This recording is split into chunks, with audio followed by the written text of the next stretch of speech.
Howdy everybody, it's Steve at 1000 Year Homes. Welcome aboard. So it's getting fall, I can feel it in the air. That means that I could get back on the build project.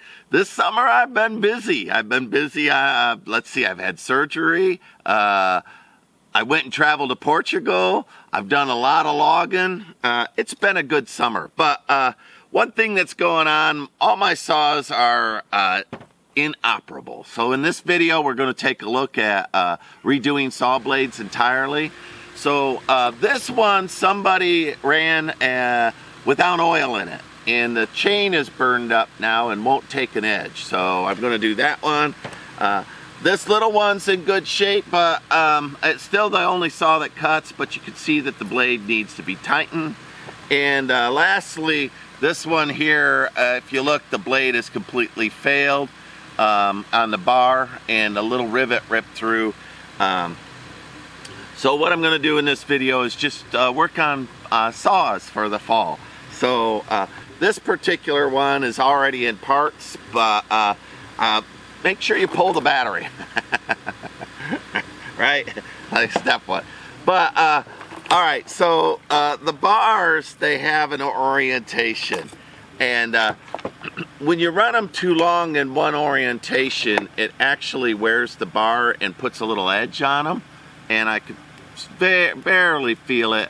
I think it's still okay, but if you flip them over, you can run them again in the new orientation. So you know, the print is my notice on that of the orientation. Now if I flip it over so that it doesn't get a little nail on the leading edge, I could use this bar for a little while longer, and that's what I'm going to do. I'm going to go ahead and flip it over, right? So I'll be putting it in an upside down. Now when you do that, you got to make sure your teeth are still cutting the right way, because the little diagram, right, will be the wrong way. So just keep that in mind.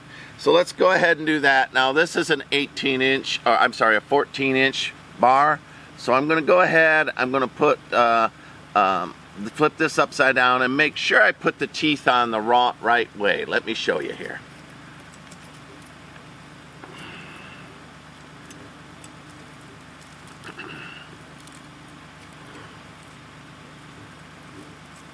So most chainsaws, they print you a little image. I'll zoom in on that shows you which way. Now the image there should match my teeth, right? So the teeth should have the same orientation. Oh, look, they do.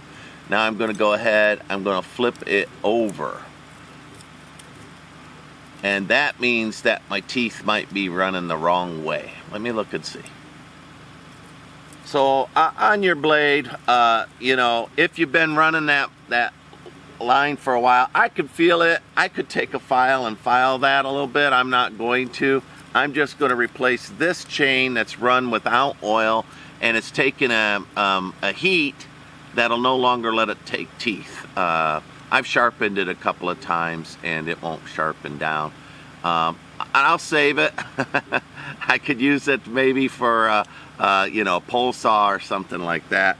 But anyway, let me go ahead and replace that up. All I'm doing is just flipping it over. So brand new chain right out of the box. Let me make sure I get that in there. Sometimes the chains, if you check them, they'll be plugged up with goo inside of them and whatnot. Just clean all that out if you need to. And there we go. So one thing I never do with chainsaws is never lend them to somebody. If somebody doesn't own their own chainsaw, they don't have enough practice to borrow yours, right? So don't loan chainsaws. Chainsaws are a serious instrument, and if somebody doesn't own one, they're not spending enough time on the chainsaw to know what they're doing. And let them go buy their own, or go to a pawn shop and get one, right? Don't let them borrow yours. That's one hard and fast rule that I have. So this isn't too bad, but quite frequently I would go in there with a brush, right, and brush all that out. Make sure the oil guides are getting oil, and these are clean on the saw already. You can see that that's what's the problem with this saw here. It wasn't these oil guides right here You know, those oil guides, they're all plugged up. The saw was used and it caused a failure.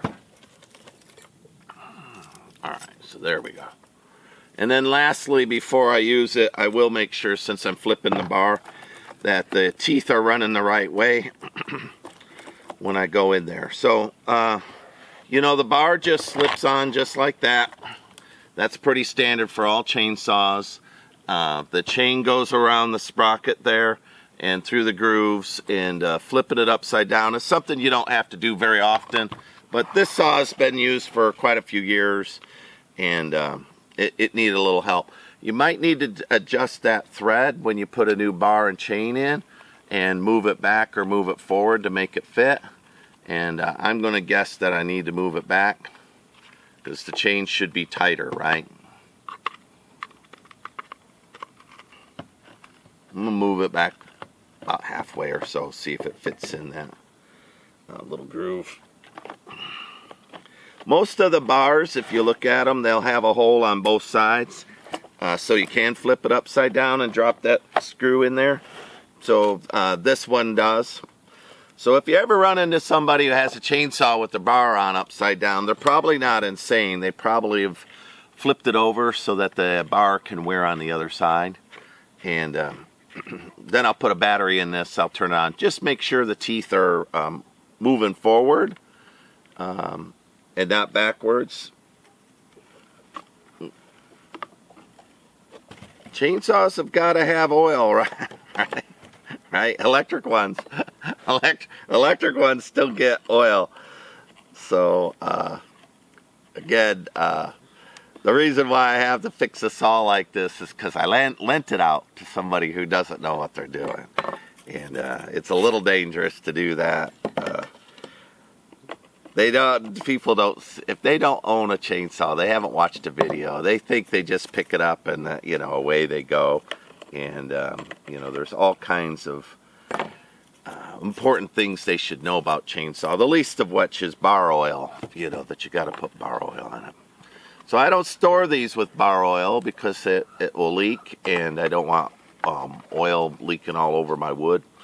But then once you tighten it, you just make sure that, you know, the chain's got a little 1/8" snapback on it. And then the last thing, since you flip the chain, the bar and the chain, right, now it's going the right way, but run it and watch it and make sure that it's going to bite in, and it's going to bite. That's the right thing to do. So that one's ready. I might tighten it just a little bit more now that I've run it.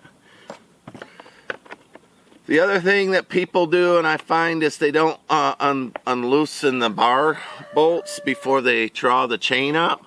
And that's another reason why you shouldn't lend your chainsaw out. They'll grab that bolt there and they'll toggle it, they'll tighten it without unloosening the bar. And that'll strip that screw. That's just a little fine worm screw in there. It's nothing major. So there we go. So that one's ready. Done. This one runs. I'm not going to flip the bar, but I am going to tighten that chain that's getting a little loose. Again, remove your battery, of course. This one only has one bar.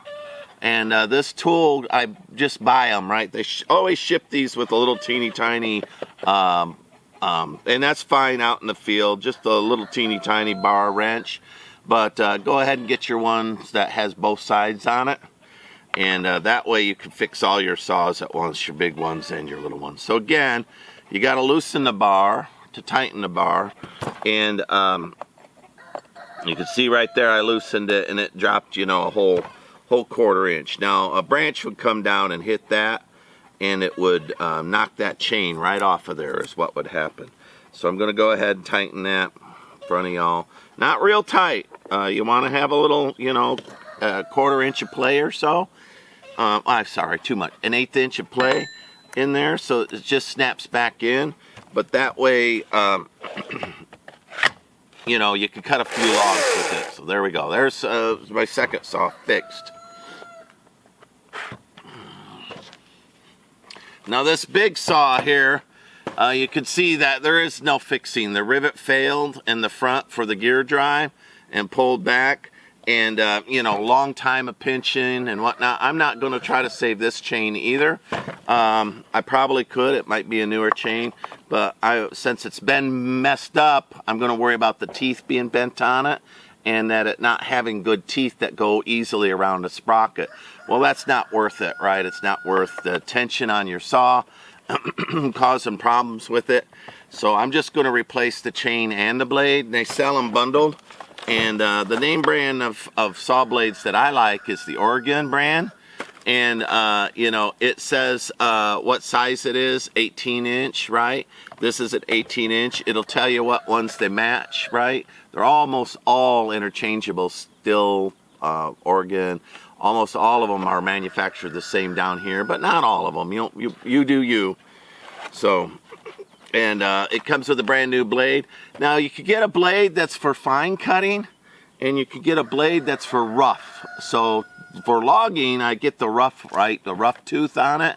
But for some things, I get the fine tooth. Like if I'm working in the shipping container, this particular one has a finer tooth on it. And that one is used for carving logs that I use in the shipping container. This tooth is for speed.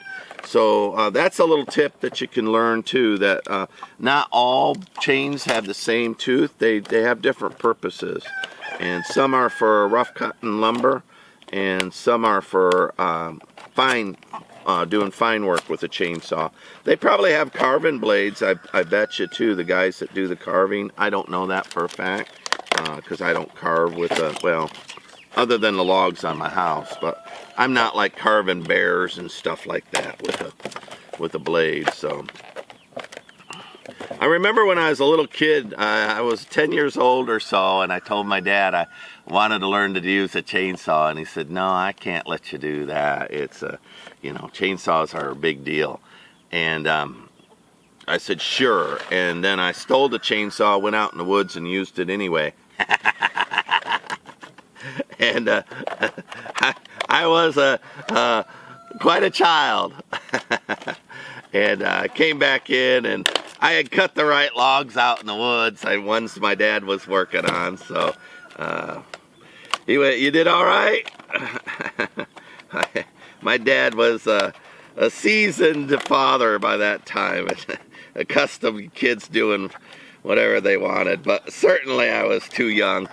The law says you can't have kids that aren't your own working on chainsaws until they're 18, I think, bladed instrument. I went and downloaded what the OSHA standard is for Gatlin and made sure that whatever it says for him that I'm doing, right? You know, I don't want him hurt to begin with.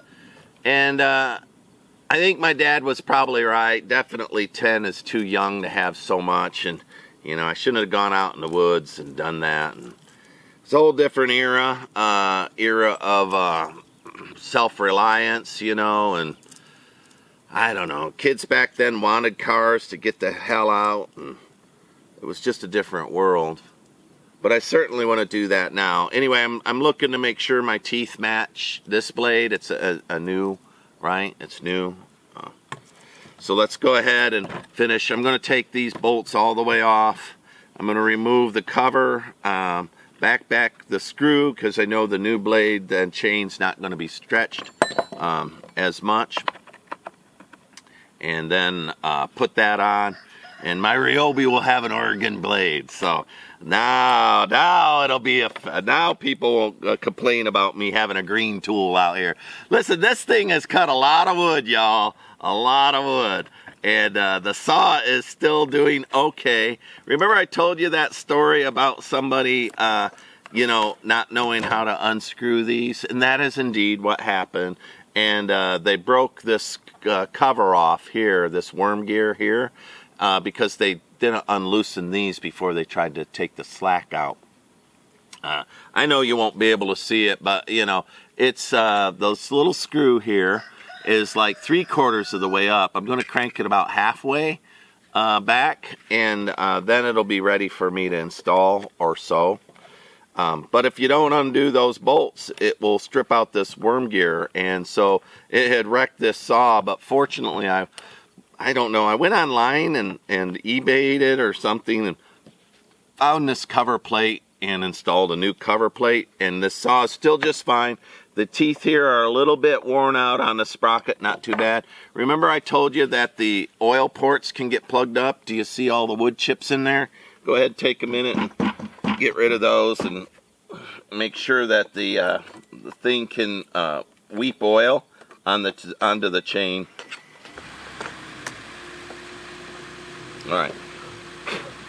There you go. I cleaned that up a little bit. I think this is the first time ever that I've broken a blade into it. I'm not going to mess with that because I'm going to cut my finger. It's down behind the sprocket now and in there. And again, I think I'm doing the right thing by just replacing the blade entirely. My guess is the teeth have been pinched and bent, and they're not going to work properly. So now this is an Oregon blade, right, on a ryobi saw. So you know, it should just fit right in there and not give me any problem. All right, so I dribbled oil on that and ran it a little bit. And I know that's a nice sharp Oregon chain. I really like the Oregon brand chains. And, you know, they come in all different size and teeth. So, you know, figure out what you need for yourself. So this is Steve, 1,000 Year Home. I could feel fall air, even it was 92 today here in Texas. Normally September doesn't have any rain. There's still some green out here, everybody. So I'm looking forward to the fall where I could get back on the build. I want to put the foundation underneath this thing. I want to build the framework for the roof and the great hall in the middle of it. That's what I'd like to get done this fall. I've been working on the sawmill off and on. But as I said, I'm still living life, still going on vacation, still have a full-time job. It is a lot of hard work to solo build off-grid. It's an endurance test, and we'll see how well I do. This heat I run away from. Anyway, like, subscribe, follow me along. I appreciate y'all dropping in for a visit very much. Thank you. Bye.